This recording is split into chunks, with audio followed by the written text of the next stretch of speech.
হস্ত মৈথুন সেরে 2টি খাবার খান, দীর্ঘ সময় সহবাস করতে পারবেন।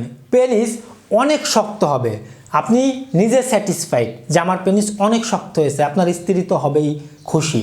কিন্তু আমরা হস্তমৈথুন করে কিছু নিয়মকানুন মানি না বলে বেশি দুর্বল হয়ে যাচ্ছি।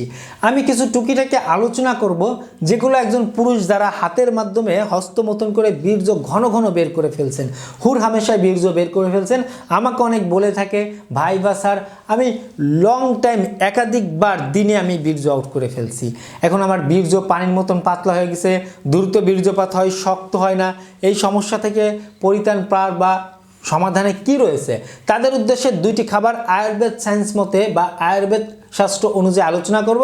তার আগে বলতে চাই, আপনাকে একটু কষ্ট করে ভাবতে হবে। বর্তমান হাতে ফোনে থাকবে আপনার ওয়াইফের, সহজেই অন্য পুরুষকে দেখা, অন্য পুরুষের সাথে কথা বলার সুযোগ থাকবে। তাই পূর্বে আমাদের অতীত জেনারেশন থেকে আপনাকে একটু সতর্ক বেশি হতে হবে নিজের প্রতি, বউয়ের প্রতি গোয়েন্দাগিরি করে না। আপনি যদি আপনার বউকে সহবাসে সুখ দিতে পারেন আর খাওয়া পড়াটা ঠিক মতন দিতে পারেন, আপনার বউ অন্যদিকে তাকাবে না। মেয়েদের উদ্দেশ্যে বলতেছে, আপনার হাজব্যান্ড যেমনই হোক অন্যদিকে তাকানো উচিত না। দূর থেকে কাশবন সব কিছুই ঘন লাগে, নদীর এই পারেতে বসে ওই পারেই মনে হয় স্বর্গের সুখ। ব্যাপারটা ওই পারের লোকও একই জিনিস ভাবছে। আপনি যে অন্য পুরুষের কাছে যাবেন সুখের আশায়, তার কাছে যে সুখ কম পাবেন না, বিষয়টা এমন না। কিন্তু একজন পুরুষকে বলতে চাই, আপনি নিজের দিকে লক্ষ্য করেন, নিজের স্বাস্থ্যের দিকে লক্ষ্য করেন যে আপনি সুস্থ আছেন কিনা, অতিরিক্ত বদ অভ্যাস করতেছেন কিনা, শরীরে কোনো রোগ আছেন কিনা, পাশাপাশি আপনার ঘুম ঠিক আছে কিনা, ব্যায়াম ঠিক আছে কিনা, এদিকে একটু লক্ষ্য করবেন। তাহলে আমি আশাবাদী ইনশাআল্লাহ আপনি সহবাসে দীর্ঘ সময় নিতে পারবেন, আপনার মধ্যে কোনো সমস্যা হবে না। ওয়াইফের কাছে গেলে অবশ্যই পায়ের থেকে মাথা পর্যন্ত আদর করবেন, পর্যাপ্ত পরিমাণে ফোর প্লে করবেন।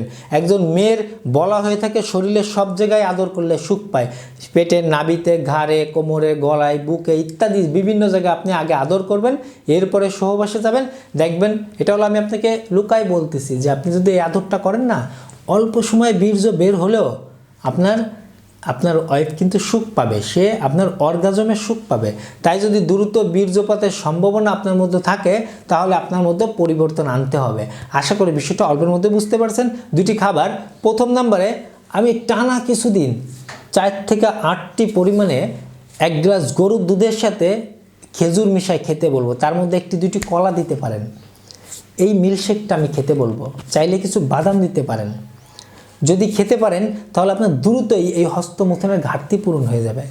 2 নম্বরে আরও সহজ একটি খাবার, আপনাকে প্রতিদিন 2 থেকে 4টি ডিম খেতে বলবো। যদি সুযোগ হয় যে কোনো ডিমের পাশাপাশি যদি সুযোগ, আপনি হাঁসের ডিমটা ম্যানেজ করবেন 2 থেকে 4টি পরিমাণে। 1 গ্লাস মিল্কশেক আর 2 থেকে 4টি ডিম যদি আপনি রেগুলার খান, আমি আশা করি আপনার যৌবন অতীতের ঘাটতি পূরণ করতে বেশি দিন সময় লাগবে না, যদি আপনি আর ঘাটতি না করে থাকেন। কিন্তু এই আশায় যে আপনি এখনও ঘাটতি চালিয়ে যাবেন তা যেন না হয়। আশা করি বিষয়টা অল্পের মধ্যেই বুঝতে পেরেছেন। সবাই ভালো থাকবেন, ধন্যবাদ সবাই।